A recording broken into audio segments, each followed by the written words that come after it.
Whoa. All right, we're back. First one in a minute. We have Snoot Strength, the main host, the goddess of Beauty Gains itself. We figured what a better time to have her jump over here with us, shoot the shit.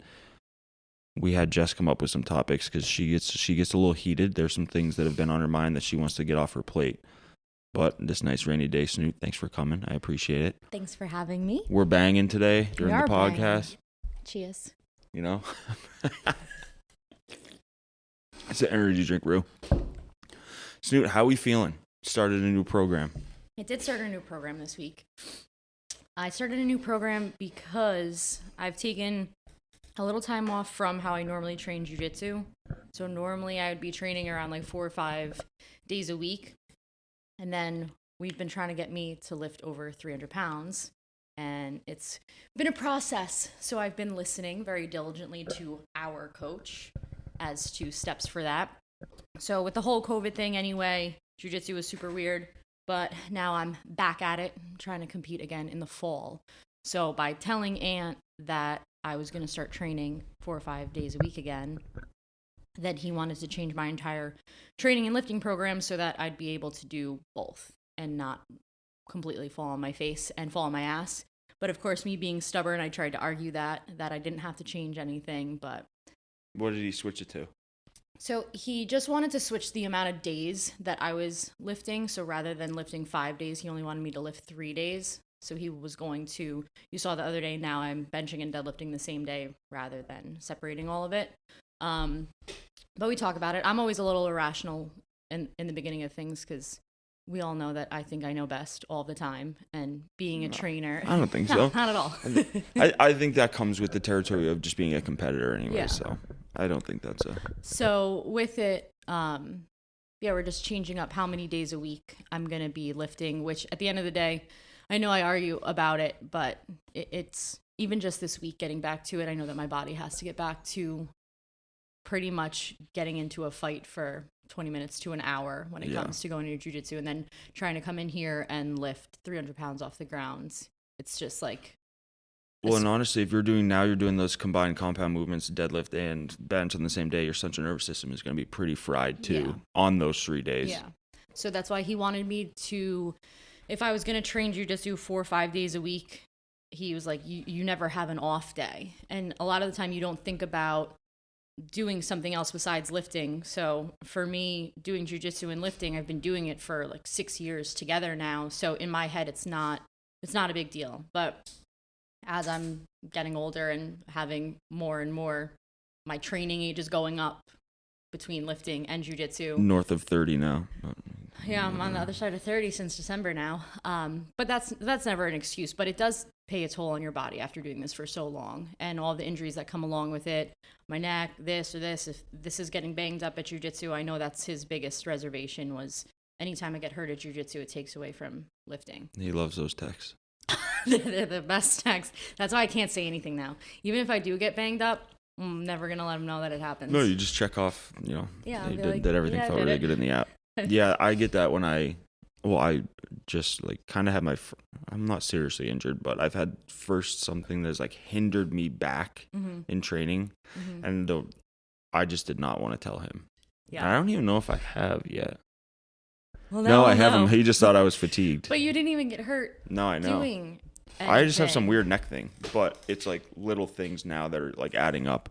I was fatigued out, but then I think like front squatting, heavy deadlifting, and then trying to start swinging a golf club again because I'm getting back into golf. Just really fucked up my thoracic. And then even now though, sleeping weird. I could go to bed perfectly normal.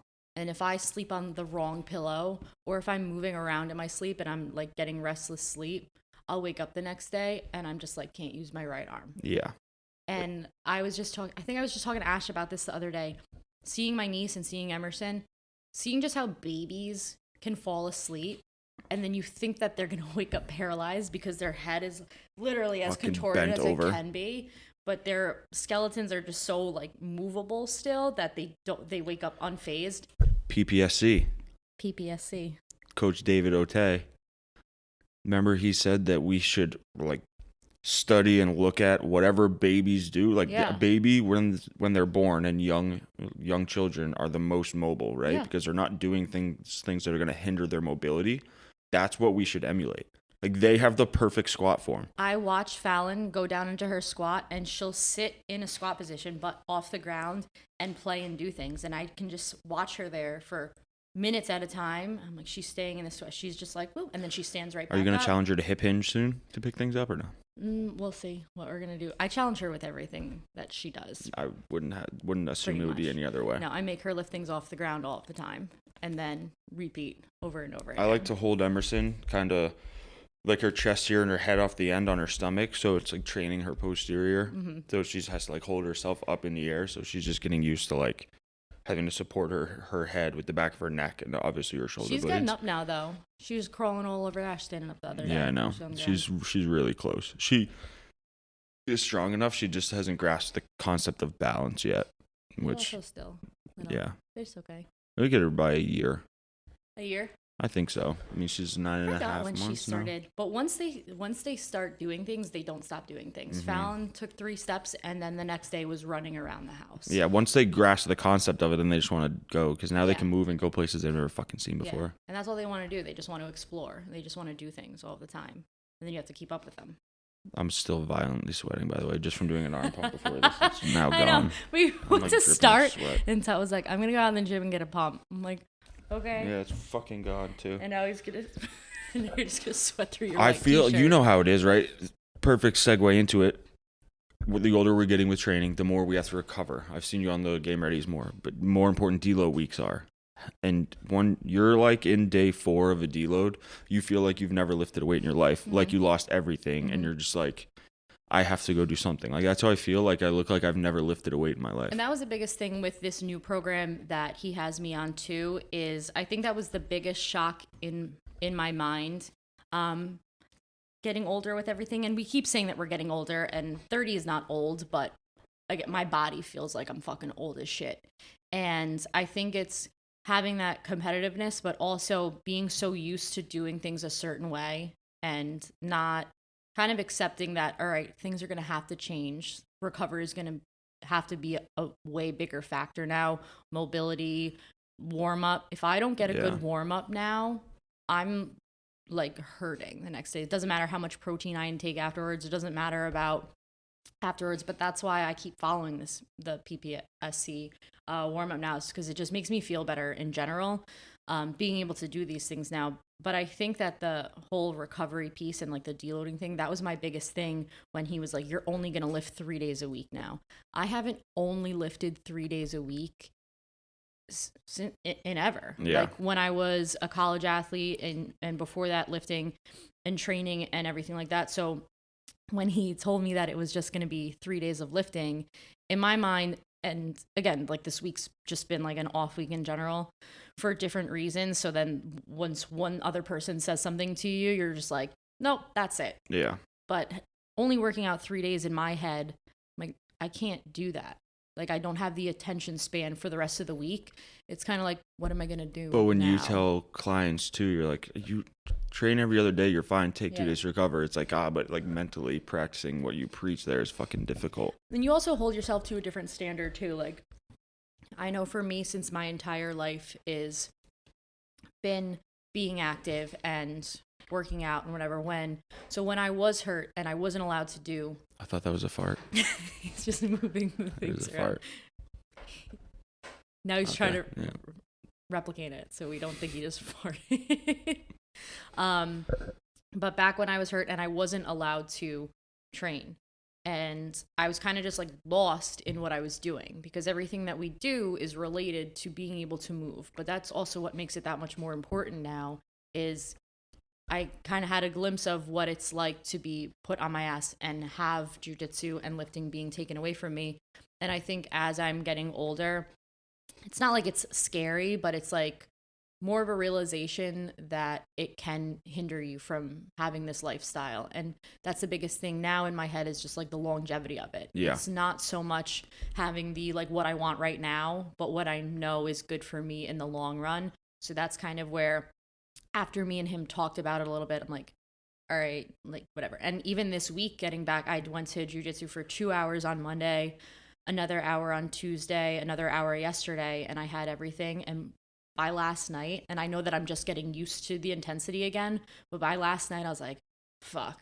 Like, I gotta listen to my coach because I definitely do That's need what he's there for. the days off. So today I'm actually my first full day off. Doing nothing. No jujitsu and no lifting is today. And I'm How do getting you so many feel? things done. I got all those designs done. It's crazy. It's crazy too because you don't realize how much an hour workout takes up of your day because your time to prepare before, after the recovery food. Like it's a completely different thing. Yeah. And that's the other thing. One of my friends just asked me the other day of not only about the injury part, about adding in the competitive jiu-jitsu along with still the same goals as to strength and everything like that. What my nutrition is like now. I was going to ask you, are you consciously like upping your calories? Because I mean, you're burning a lot at jiu-jitsu. So that's always been my biggest issue, has been to like sustain my muscle from burning through everything. So if I'm not eating enough, I know that I'm not going to continue to see the results that I've been seeing. And I think that's also his biggest reservation on doing both of them, is just making sure that I have my caloric intake correct, getting like the amount of protein in and recovering that way. So one of my friends asked me the other day, my friends ask me this question all the time. They're like, oh, do you want to go get dinner? Or do you want to go here? What's your dietary guidelines right now? So I don't really have dietary guidelines. It's get all my calories in that I need. You're definitely under your caloric The other day intake. when you sent me that snap of you eating a sandwich, you're like, I can't get skinny. Yeah, like, seriously. Just eat. You were like, yeah, you look. I'm like, yeah, I think it's clothes I'm wearing, but I felt skinny too. Yeah. And I was like, it doesn't even matter because for what we do for the majority of the time, I feel like we're still under calories. Yeah. Like I know I'm under calories all the time. Yeah. When the busier you get, and usually the more active I am, the less hungry I get for some reason. I don't know why. Like I said, we had an open mat on Memorial Day, and I trained for 2 hours. And afterwards, we always go to this taco place. We went to this taco place. I ate 6 tacos. That's fucking nice. And I was like, I ate them all, and I'm like, I needed that, but at the same time, I wasn't full at the end either. Yeah. Like, this is when I know that I need to continue to eat throughout the day. And it's a full-time job.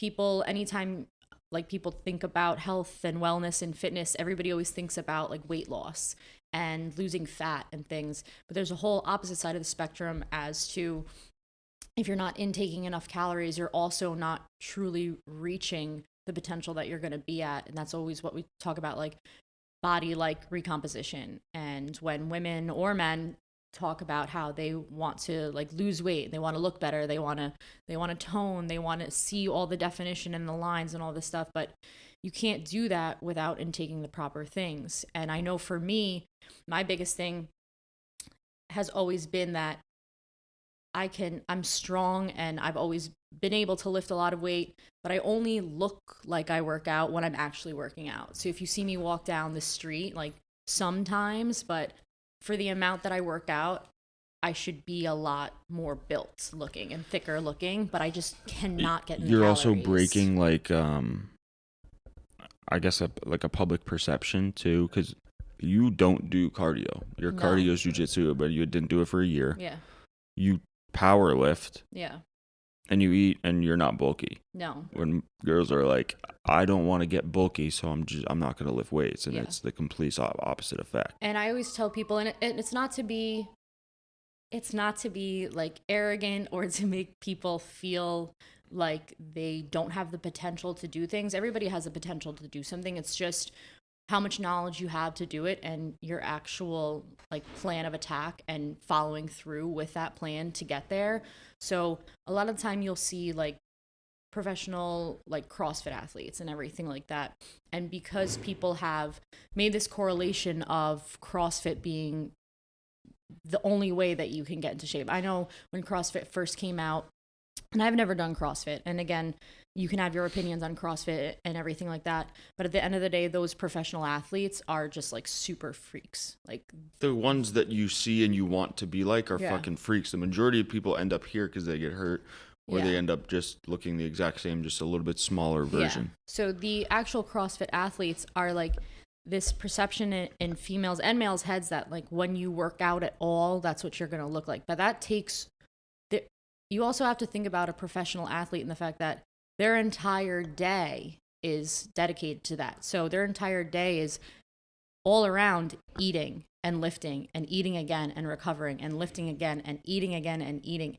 And all of these different compound movements that they're doing and the different movements that they're doing and their accessory work is all to be able to do these things. And that's why they look the way they do. That's why powerlifters look different than CrossFitters, look different than figure models. And I think that's a big misconception for people, is that if they see like a bulky or thicker female, they're like, ooh, I don't want to lift. She lifts, so she looks like that. But you don't know what that person's goal is. And nutrition, bodybuilders lift weights too. Yeah. Powerlifters and bodybuilders look completely opposite. Different. And it comes down to a style of training, like a little bit, maybe adding in more cardio, but the majority of it's nutrition. Yeah. And all the cycling through everything, whether you're in your off season, you're in your competitive season, everything like that is why you'll see people look massive. And then out of nowhere, after a few months, you don't see them anymore. And then this guy is shredded out of his mind. He's not in season. He's on his off season. He's bulking. He's doing all these things. So people have this one idea and one perception of, I don't want to look like that female. But at the same time, like I was starting to say before, it's not an arrogant statement, but it's like it's almost disrespectful to tell someone, I don't want to look like you, in the fact of you.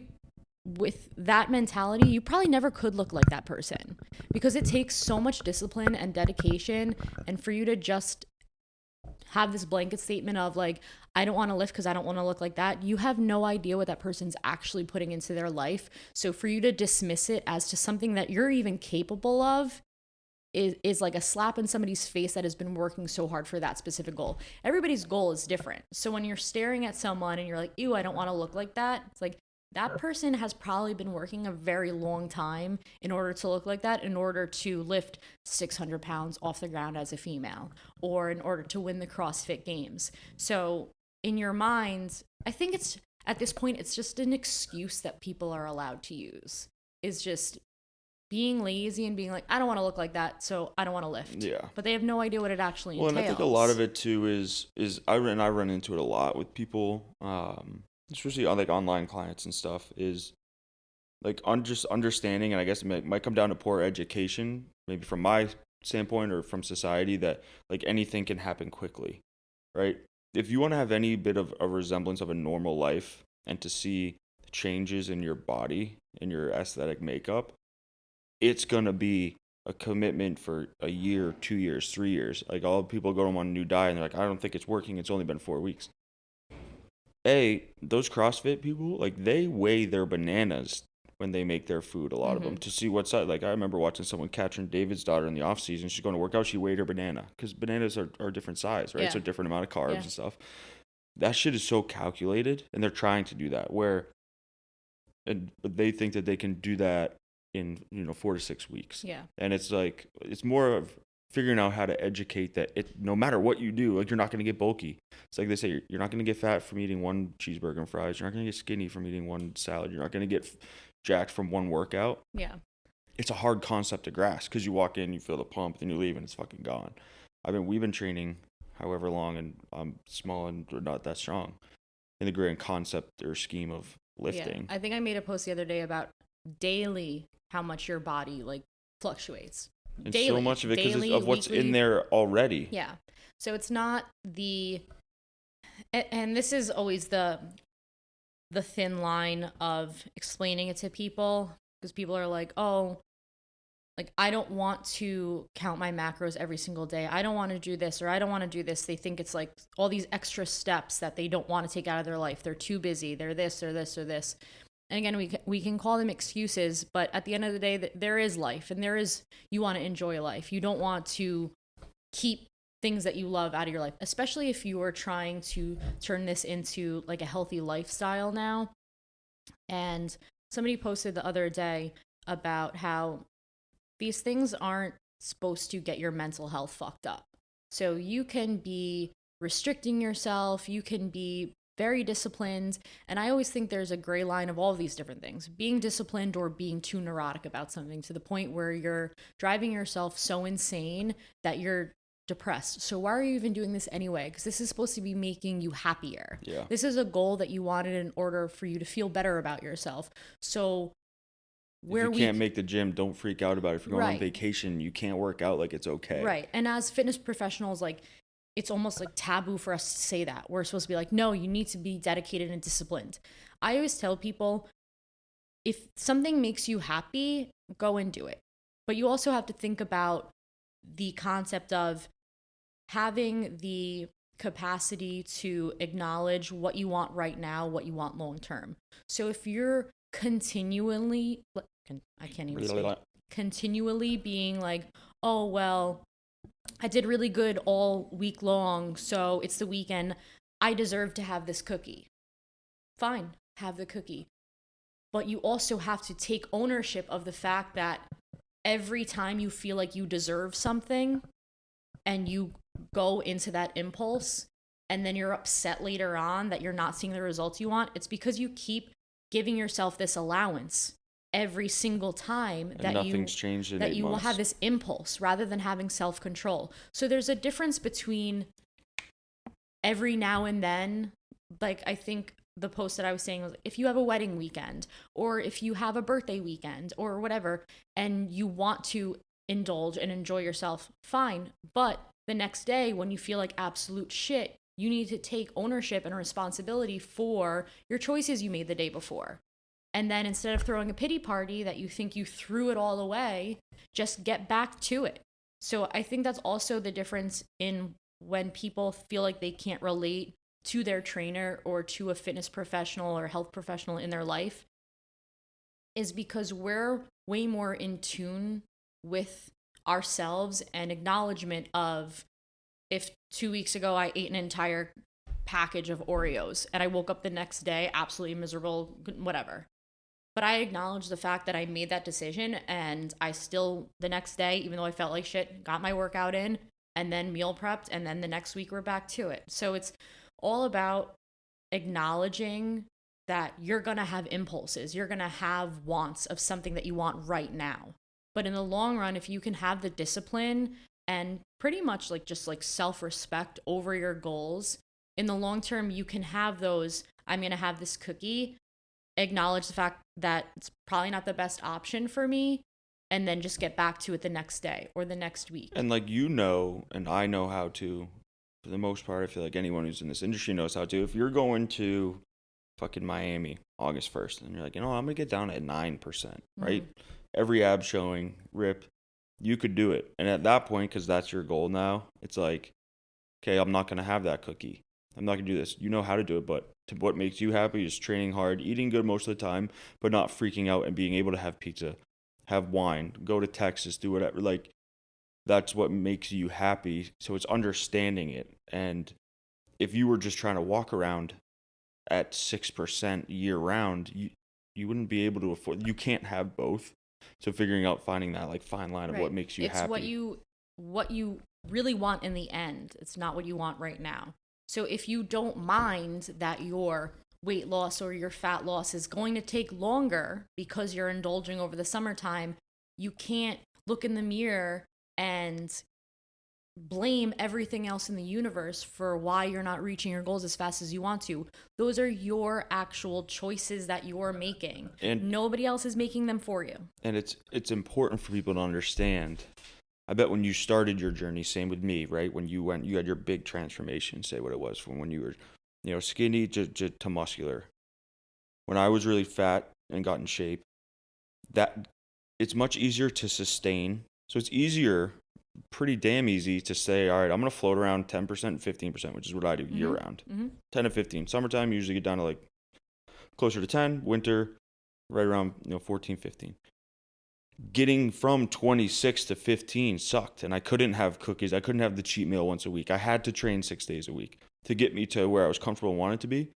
Now I can float a little bit each way because it's much easier to sustain than it is to get to where you want to be. So if you are someone who's making that first jump and you're 240 and you want to get to 200, getting there is going to be more challenging. The faster you want to do it, you have to cut out those little things. But once you're there, then your lifestyle can open up a little bit. Right. If you don't mind it taking a little longer, then Right. indulge a little bit along the way and slowly get there. And that's what I've been running into with, and it's always, you're always going to have clients and people who like speak to you about different things. And anytime somebody comes to me that has like a very short-term goal, and short-term goal meaning within the next 4 or 5 months, that to me is like a short-term goal where what you're doing every single day impacts to your end goal.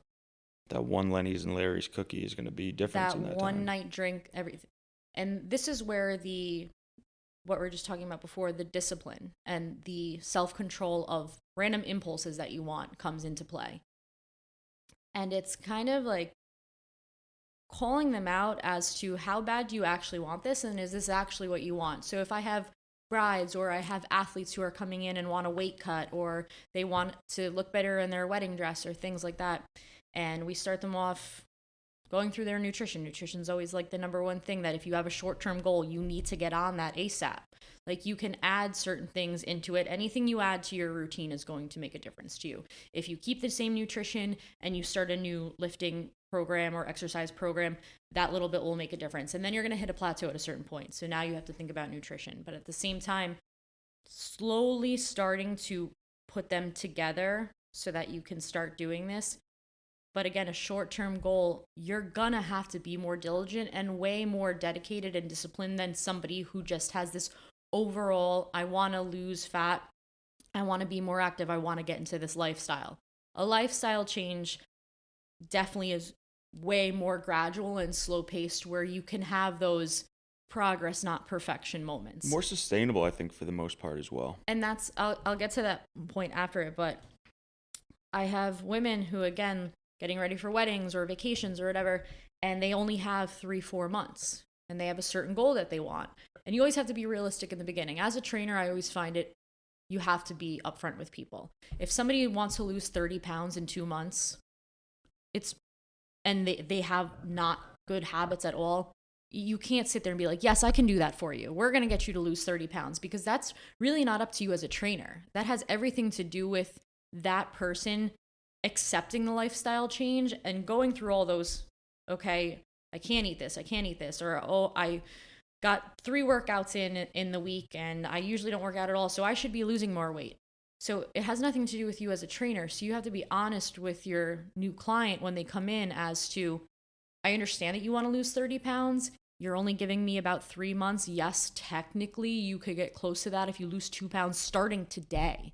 But a lot of people have that transition period where it doesn't start right away. There are very few people who can actually go cold turkey and change their entire lifestyle in a day.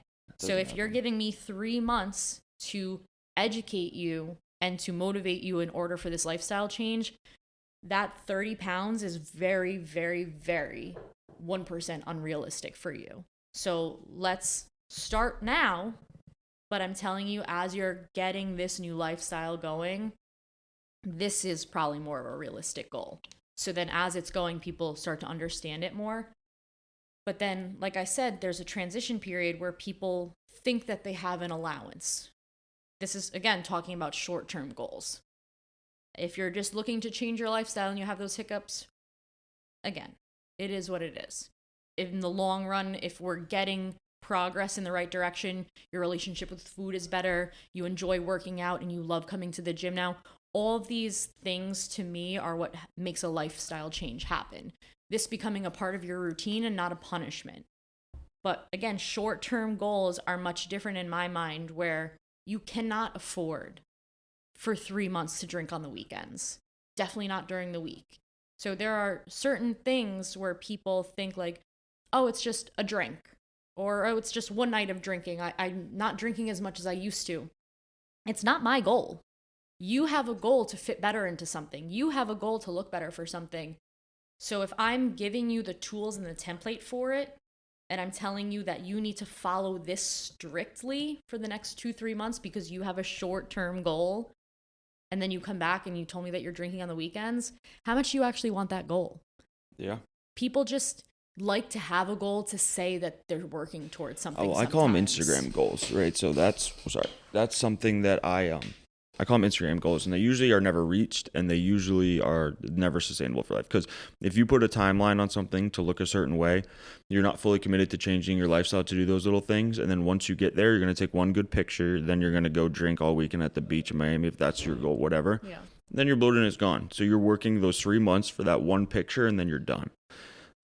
What you said about drinking is probably my favorite thing, and it's more towards men. Well, definitely more towards men. When I was in college, we had doctors who worked with the Olympics come and give a presentation to all the college athletes. Mm-hmm. The biggest hindrance of drinking for men is not the calories in the beer, and it's not really what you do the next day when you're hungover, because you can kind of work those in as cheat meals.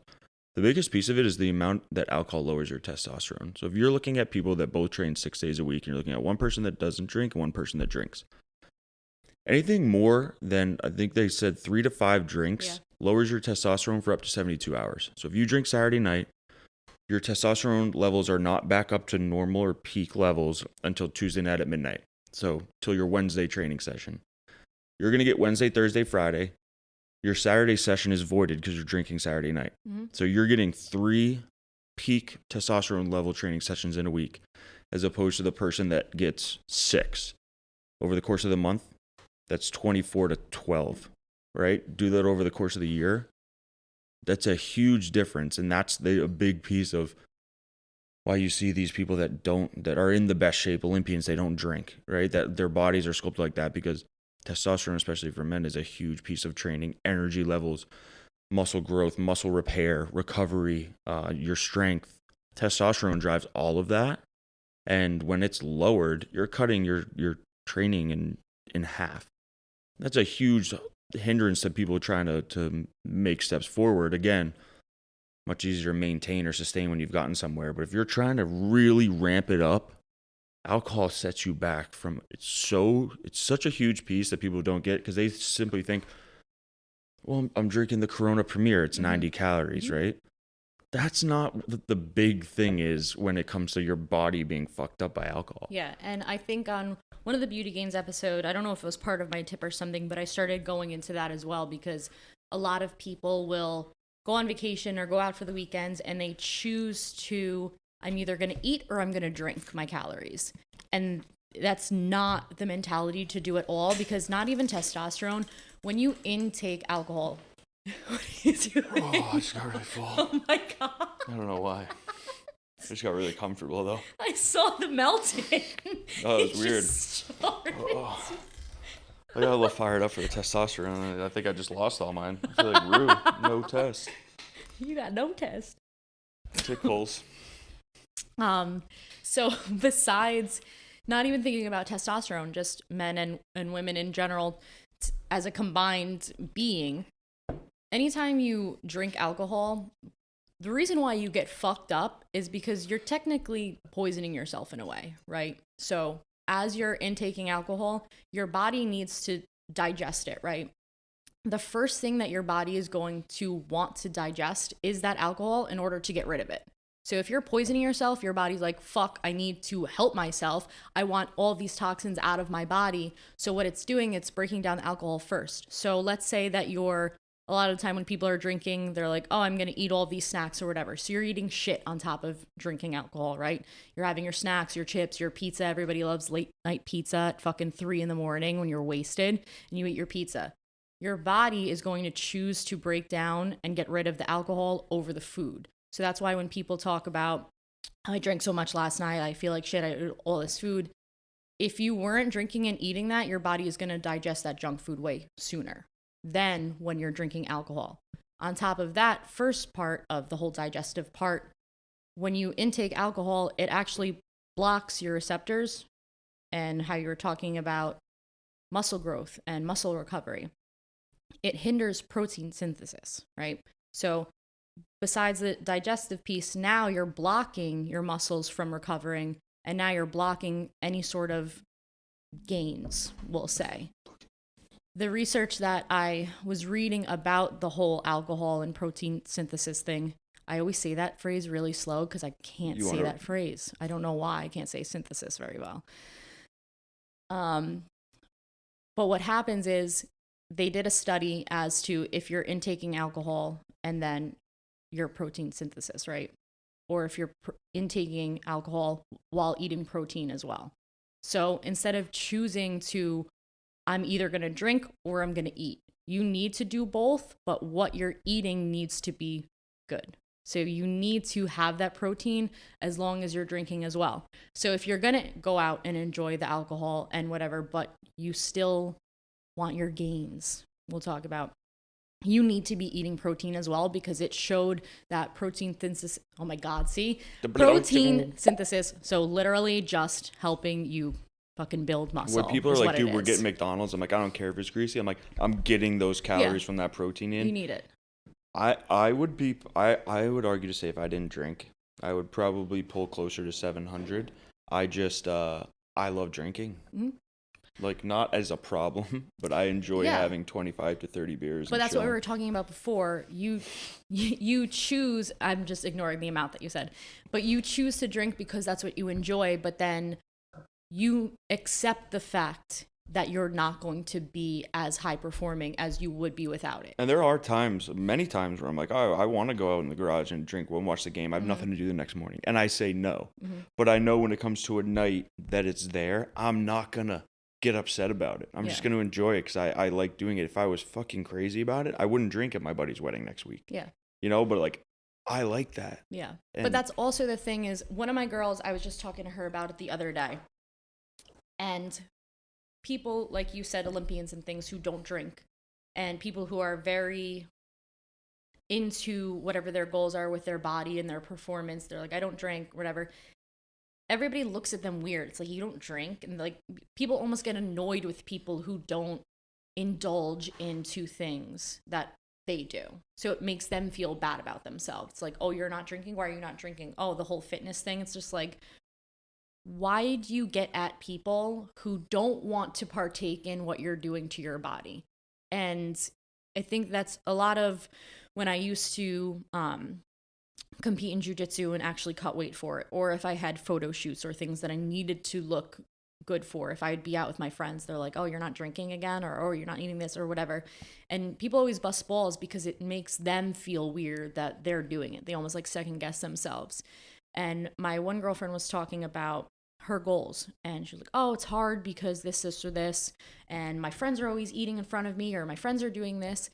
And again, that's the whole lifestyle change of it. It's not just how you're eating, it's not just you lifting, it's your whole mentality about things. So if I could just feel it off of her, just like her emotion about it was just like very whiny, like, oh, well, my friends are doing this, or they're eating this in front of me, and why can't I do this? And I want to be able to do this. It's like, fine, do those things. But the goal that you're telling me you want does not come along with you giving into what your friends are doing. Your friends have different goals. Your friends might not give a fuck about what they're doing right now, or your friends might not have the same genetics as you, or they might not be as sensitive to certain things as you. Like, every single body is different, and we've talked about everyone is dealt different cards, and it sucks to say, but some people have to work harder than others, and it's not fair, but none of us chose who we were. Your daily habits and actions have to line up with your goals, or it's just not a goal, it's just a facade that you're putting on. I remember the biggest example that I can give about it was one time I was getting ready for a jiu-jitsu tournament, and one of my girlfriends was getting ready for a figure show. We went away for 4 days to go snowboarding for, I almost said 4 days in a week. We went to go snowboarding for a weekend with like a big group of our friends, and that group of friends is what I call like my recreational friends. I did like a bar kickball league with them. They go and do all these random events. We went snowboarding together, but they love to party. Like, drugs, alcohol, food, like, they party. And me and her were getting ready for something that was months away. But we meal prepped every meal. We didn't drink one sip of alcohol. Neither of us did drugs anyway, so that's not like a big deal. But if you truly, really want something, you will have the discipline, or you need to learn how to get the discipline in order to do it no matter what. So yes, did we bring our dinners out to a restaurant and ate our meal prep at a restaurant? Yeah, because that's how fucking bad we wanted something. So at the end of the day, you're either going to have self-control and control your impulses and stop throwing a pity party that everybody else gets to do what you want to do and you don't. Not everybody has your goals. At the end of the day, you're in charge of what you do and you're in charge of what your end game and your results are going to be. So if I had to meal prep and not drink one sip of alcohol in the middle of raging parties for 4 days because that's what I wanted, that's what I did. And if you can't control it, don't go. I actually have one. My going into my senior season of baseball, so starts the end of January, whatever. My brother, for Christmas, I was senior in college, he bought me a 4 nights all inclusive Cancun. Him and his boys, me and a couple of my buddies, he paid for it all for my Christmas gift. I opened it and I was like, I can't go. It's like, what are you talking about? The day we got back would have been 7 days before the season started. But I was like, I can't go because I don't have the control. I would go, I would black out every night. I would smoke Newports. I would party. I would stay up for probably the entire time and come back and be so set back. I would miss a week of training. My physical, my endurance, everything would be off. So I'm not going to go. And I just didn't go because that trip didn't line up with my goals, you know? And like we had just come off a good season before. We're going to really, and I was so happy that I didn't go. But I didn't have the self-control, so I just didn't put myself in the situation. Yeah, looking back now, I have some regrets. I've never been to Cancun, never been to an all-inclusive with my boys, but my goals were to have the best senior season I could ever have. And I had to say no to that thing, and that's okay. And it was hard for him to understand at the time, but he still references it now. It's like, I can't believe you did that. You were fucking 22 years old, free trip to Mexico. I was like, at that time, it didn't line up with what I wanted to do. Right now, if I could go, I would go. Right. But it made it all worth it because that action lined up with where I wanted to be. And I think it's okay if you can say that you don't have control to bring your food out and not drink.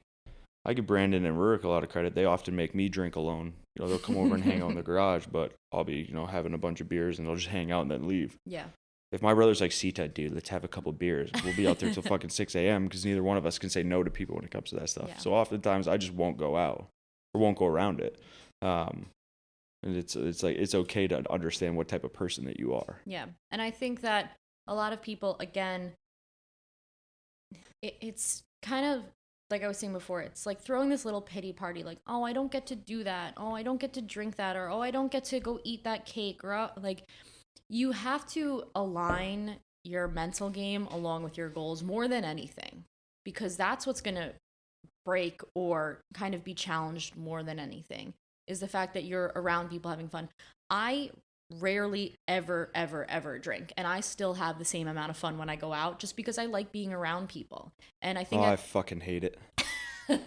I hate being around drunk people sober. No. I hate being around drunk people. That's like my social limit. That's where I'm like, all right, I'm gonna go by. I'd rather just lay on the couch, chilling, watching like. Yeah, that's why I don't mind like. Also with this whole... If I'm not the one out there drinking heavily, no one is. Well, that's the whole thing with like this, not like my glow up, but I think that when... I always call it like an ugly duckling syndrome. I think that when I was younger, I never like saw myself as a pretty girl or like a very feminine girl because I was always a tomboy. So in like my mind, being pretty was never a thing, and I always thought that I looked super awkward or strange and just because whatever. But then... I always was an athlete. I always did active things, and I always found myself in shape. And then when I look back at what I actually looked like who the fuck ever let me wear a crop top? I looked terrible because I used to drink like a fucking savage too. I used to crush beer cans over my head. Like it was all of the fucking bro out. I did. You can't picture that when I'm in high school and college? Rurik still does it. I know Rurik still does that shit. But I used to do that shit. And that's, at the time, I loved partying and I loved drinking and I loved doing all the drinking games because I was we would go snowboarding, we would go and do activities, we would come home, we would drink in my friend's shed, we would have bonfires. And that was me through high school, let alone like once we got to college, same thing. And then it was...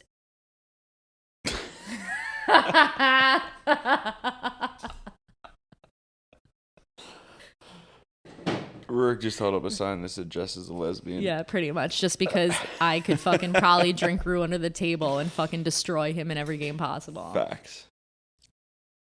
His nickname is Low T, Rue. But anyway, so all of those things were just what it was. And looking back on it, when I thought I was in shape, I wasn't actually in shape. Same. Look at my wedding photos. You're a fucking idiot. But it's kind of like, that was the thing too. I didn't give a shit. I was just running. Yeah. Drinking. So we had like fucking 9 weddings that summer, and I didn't give a shit. I was like, just don't gain weight. Party, drink. And then the change happens where you kind of prioritize. And then again, not walking around at 9%, 10%. Caring super about like what I look like with my shirt off. I want to be peeled all the time, but just taking better care of my body, feeling better, saying no to drinking when I don't need to. Like there's times where you got to go party. You have to go party. Your boys get married. I'm going to support him.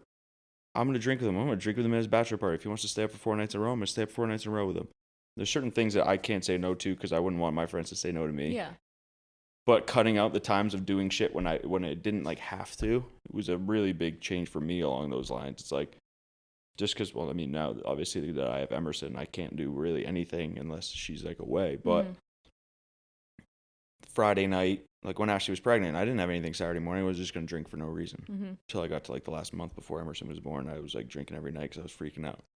But cutting out those times is like a huge step in allowing your body to really take that jump in transformation.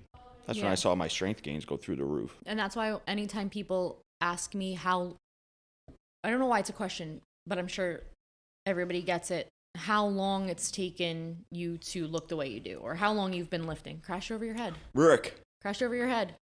You almost poked yourself in the eye. No, you do it this way. Come on camera and do it. Come on. You missed Wednesday, so. Yeah, pussy.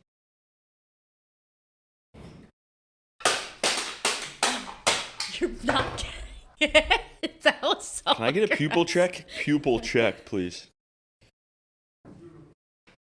Oh my god. Yeah, you're concussed. Jesus Christ. For sure. Couldn't get it on the first time. I don't even know what the fuck we were talking about. What do you got on that phone there? Pop me some questions as we getting close to wrap. I know, it's no fun. I have on here talking about our glow up, so we just hit that. Yo-O-L-O. Getting older in our training ages. I think we hit on that a little bit at the beginning, but I can definitely feel it more. Little joints, little things. It's not as easy to hop back and forth from different activities. No, it takes. I was way in a longer. fucking almost in a sling in Austin because we did a 3-point shootout. My bicep tendon was like cranked up. I was walking around like this. Remember how sore I was? Yes. Then no sleep for a couple days. I go to do a single at 5:45. Massive bloody nose. Fucking my knees, my neck, I have to take better care. You identified it, and you have started to recover. You know how I am. Mm-hmm. When I go to train, I activate. I don't even warm up. I just do my activate my main movers and go. Yeah. I have to stretch more. I have to take more days off of doing nothing, and I need to sleep better. That's a big thing for me because I sleep on the couch right now because we share a room with Emerson. My alarm clock, my first one's at 4:27. And I don't want it to wake her up. Then I have to leave and let Ashley deal with Emerson at 4:45 in the morning. So I sleep on the couch a lot.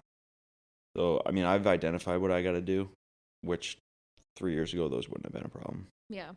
And I think, like we said earlier, too, as our training age, and we keep talking about training age, and there's a difference between your training age and your chronological age. So, like, I'm 30, my training age, it's how long you've been training for. And I'm 28. My training age has been like 8 years. Yeah. So that's also what you take into consideration. You're not 28. Yeah. Yep, you are. Okay. Rurik's toes are closer together than his heels. Always in that seat. Look at Brandon's.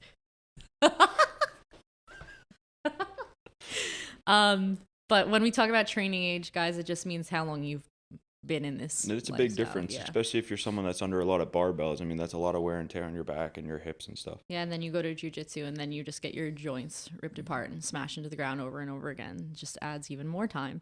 So I would just double my training age right now. So that's why I need a big warm-up, lots of recovery, and that's why I'm understanding why Aunt wants me to have full days off rather than me just thinking that Jiu-Jitsu is. One of the older strength coaches that I used to work with at Villanova, he programmed for us, and we would go. He was older, power lifter. And I was like, why the fuck are we taking so many days off? Monday lowers, so you do a squat dominant would be your main, and then you do deadlift for your secondary movement, like a lighter day, and then some lower body accessories. Off Tuesday, upper body Wednesday, off Thursday, lower body Friday, deadlift main, squat secondary, and then a bodybuilding upper on Saturday. Yeah. So it was a day off in between each one, and I was like, what the frick are we doing? That's what he's I cannot speak. It makes sense. He's having me do now. And I know, like I said in the beginning, I'm very stubborn when I'm like, no, I've never only lifted this many days a week. I need to, or like my mental game, I can't have that much downtime. But then when I actually had the downtime to do things, I got so many things done today. So that was nice, and recovering better. We talked about David Ote earlier. Something he posted yesterday was about impacting people instead of influencing people. What do you think about that statement in general? Impact over influencer? Yeah. I think there's a difference, and I think social media kind of brings about the influencer thing. I think if you're an influencer, you're more about you first, right? So you're taking paid sponsorships, you're promoting things you don't really give a shit about. Whereas you can also be an influencer if you're influencing and impacting people is kind of a byproduct of like what you do, from the sense of I feel like we try to impact people because that's our job. We chose to be in this profession. We're working directly with people, helping them with training, helping them with nutrition. We don't just have a presence on social media that's now allowing us to make money from promoting, Dre Beats or whatever it is. You know what I'm saying? So if you're influencing people to make purchases and you're making money off it from different companies paying you, rather than actually having a real impact on someone, I don't even know what the fuck I really just said, but do you kind of get where I'm going with it? I wanted you to say what you wanted to say first, because I have what I wanted to say in my head, and I know when I say it, you're going to be like, yes. So to me, influencing people is different than impacting people. Influencing people is trying to tell people what to do. Like, impact, yeah. Like, influencing is trying to get somebody to, this is what's best for you, buy it. This is what's best for you, do it. And you are in control of that person's mindset. You're in control of their thoughts. So they're always going to look to you for the answer to their problem. So you're influencing their decisions. So if I'm an influencer, and this is my thought process on the whole influencing versus impacting. If I'm an influencer, I'm going to tell you exactly what you need to hear. Not what you need to hear, but I'm going to tell you what to do. Buy this, do this, drink this, follow this person, do this. You're giving people orders to do something pretty much. An impact is kind of giving the person knowledge or a motivation or a mindset in order for them to make better decisions on their own. So you're not just giving somebody what to do. You're not just telling somebody to buy something. You're not just telling people this. You're trying to educate and make their life better by giving them different resources, or by giving them different knowledge on things that you know, or giving out like ways to help your mental game, or giving out different ways to do things. And then people in turn take what you're saying and turn it into like their own. And so you're impacting their life instead of telling them what to do and influencing them, so that that person can now go on to better their life themselves, rather than somebody constantly like looking at your page like, oh, they did this today, I'm going to go and do this. So you're kind of influencing, I feel like, is more like brainwashing, and people aren't having their own thoughts about anything, where impacting is kind of more empowering people as to take control of their life better. Yeah, that's what I was trying to say. Were you saying that? Similar, it's almost like whatever the person's agenda is, right?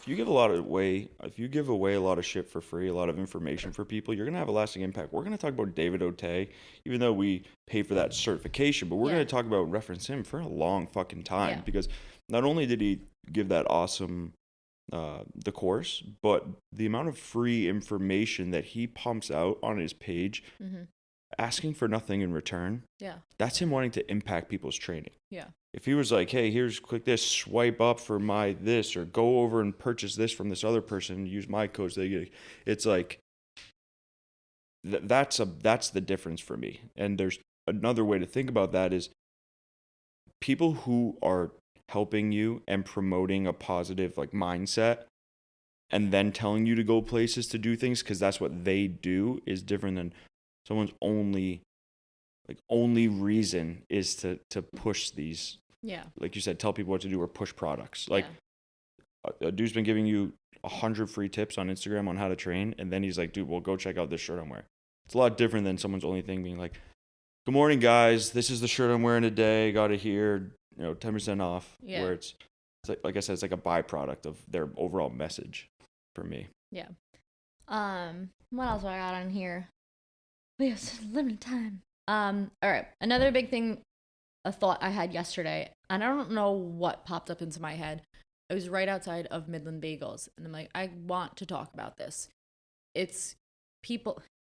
I just thought about how our entire podcast just went, and I feel like anytime we talk about something, it always takes forever to get to like things that we really want to talk about and vent about, and then we run out of time. Always. Every time.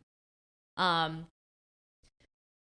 do you feel about, it's not so much like a nature and nurture thing, but it's, I guess what sprung it on was just the entire world's climate of being influenced by news and influenced by other people and all the different demographics being victims now, and everybody you want me to get come fucking out. Canceled? Fuck it. Or is this where you're talking about participation trophies and stuff? That, and just like, I really don't know how I got this thought process, but when I was younger, we used to have this, not like a sane asylum, but it was like a psych community. And you'll understand what I'm talking about in a second. My mom and my dad both used to work there. My mom is a physical therapist. My dad was an electrician. So they're both working in the buildings. And this was a long, long time ago. And it would have people in it who had like different mental disturbances, right? And back then, if people didn't want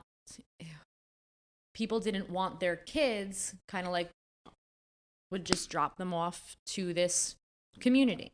And kids without any disorders or mental disturbances were perfectly fine, would go there, and then because of the environment they were in, they would then start showing symptoms of having these disorders of the people that they were around because of the nature that they were in and the environment that they were in.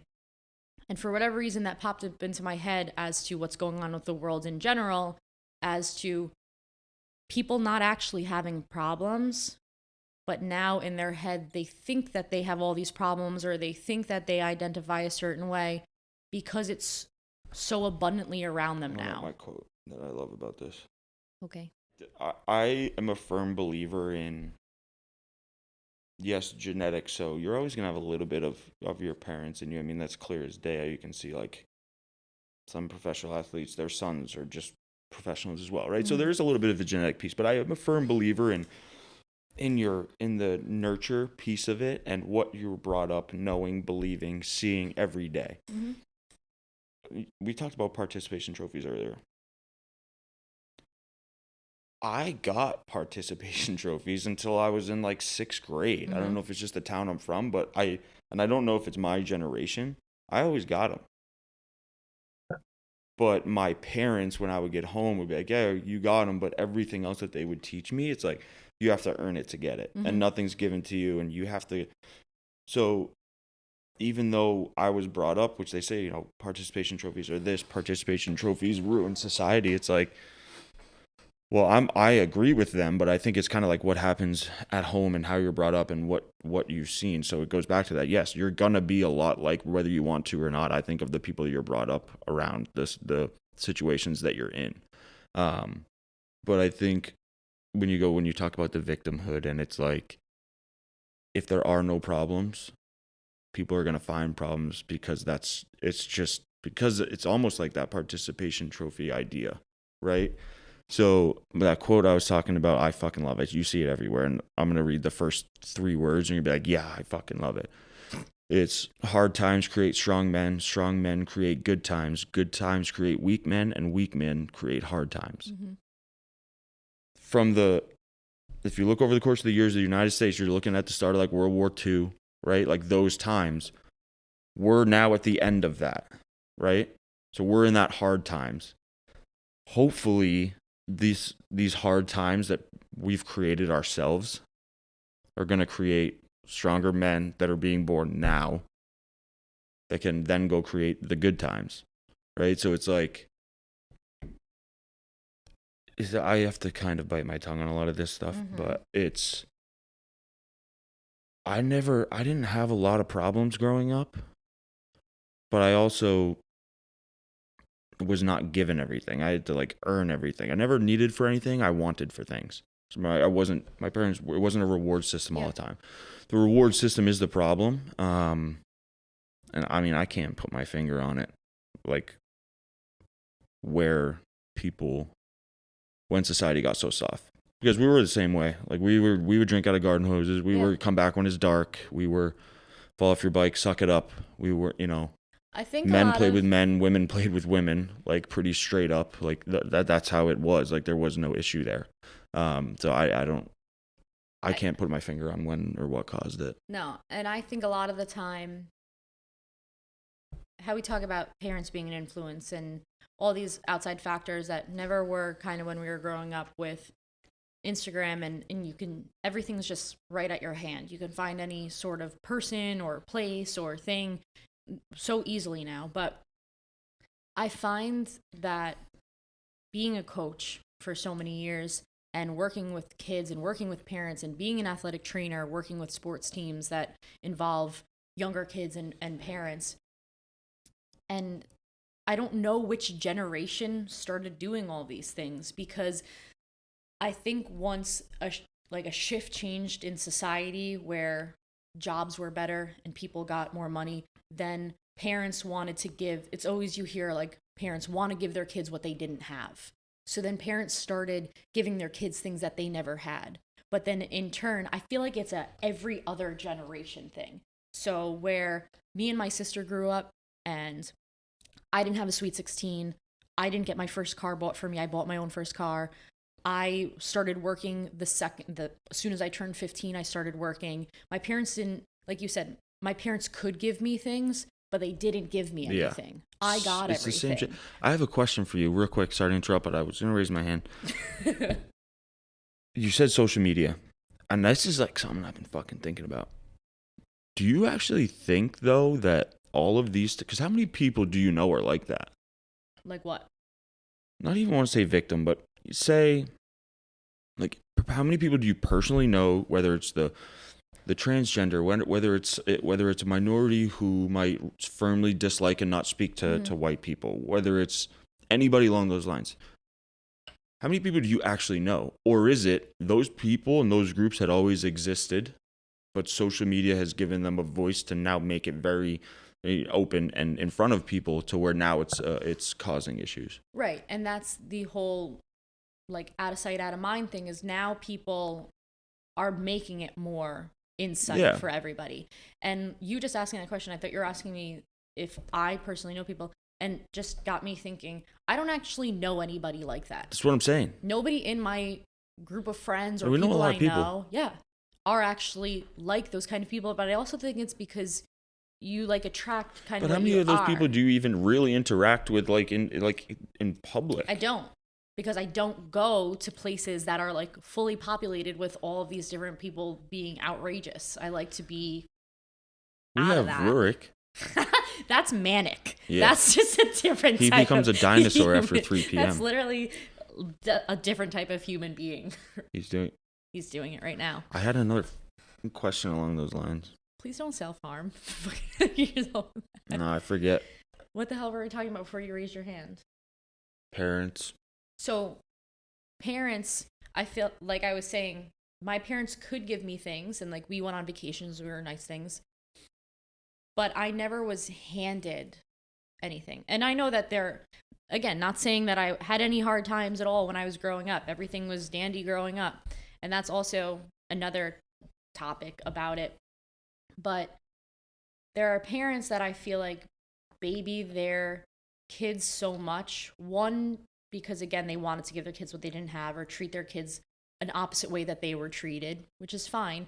And then that kid's going to turn out a certain way and hopefully they acknowledge it and turn it back around. But at the same time, I feel like so many people just have kids to have kids and then they actually don't fucking parent them. And then their kid is a huge fucking dick. Another quote. Dropped it on my mom yesterday because quick plug.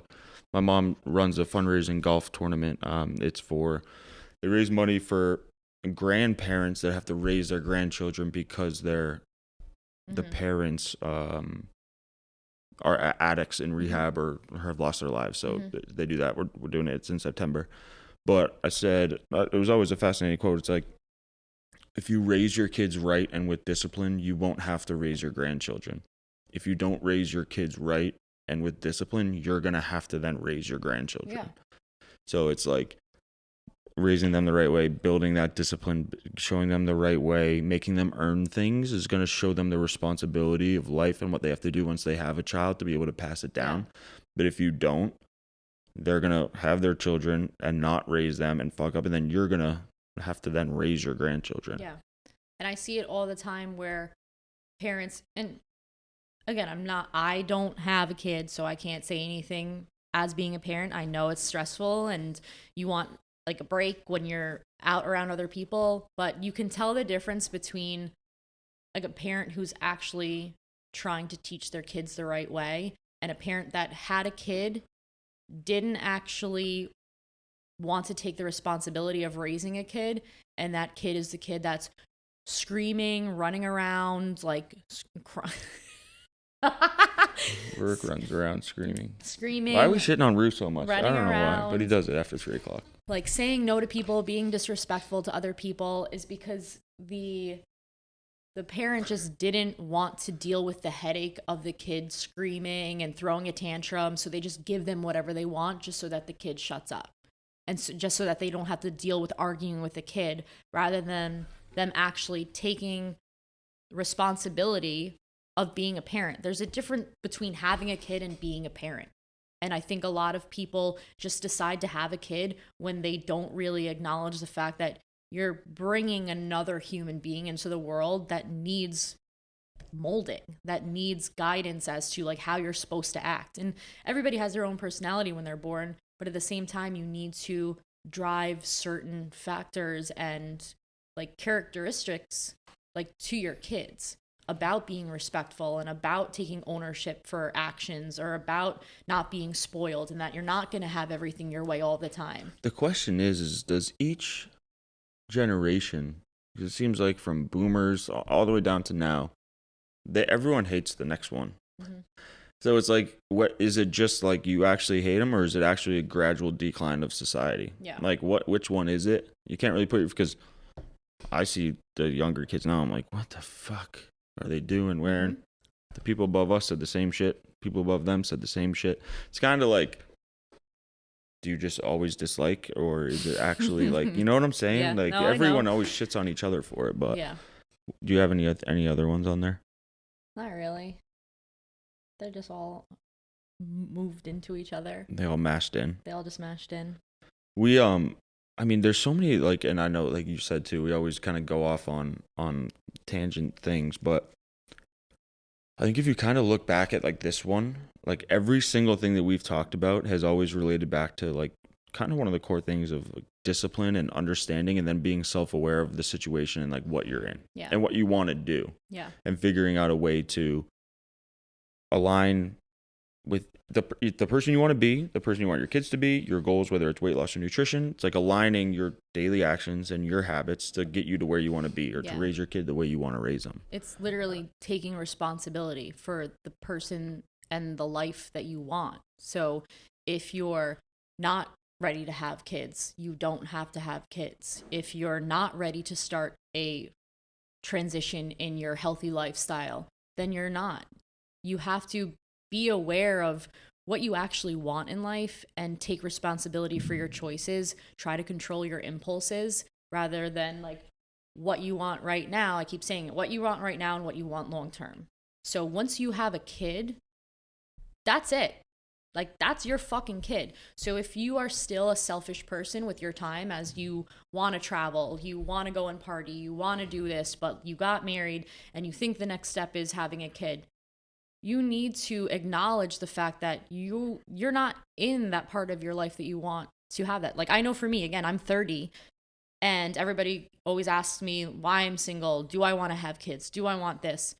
Right now, I'm so selfish with my time and what I want for my own life, between traveling and training jujitsu and lifting and working on no windy sleeves and working on beauty gains. I'm so selfish with my time that I would never take the jump to get married to somebody and have a kid with somebody right now, because I know that for me, when I want to do those things, I know that I want to be in the right point of my life to do them. And I think a lot of people just decide to make decisions that are very impulsive or very, I'm supposed to do this right now, because they feel pressures from other people, or this person's doing this, or this is normal to do. Everybody's life is different, and you need to really hone in on what you actually want and not just like what everybody else is doing, because then you're just going to be playing catch up, or you're going to be miserable and you have to keep restarting over of everything. So you just need to be very self-aware of, am I still in a partying stage? Am I in a career-driven stage? Am I in a relationship stage? Like, there's all these different stages that everybody goes through at different times, and they cycle back through and forth, and it's fine. But once you make permanent decisions, like, that's what starts to fuck with you. So you need to, again, acknowledge choices that you're going to make in your life with anything.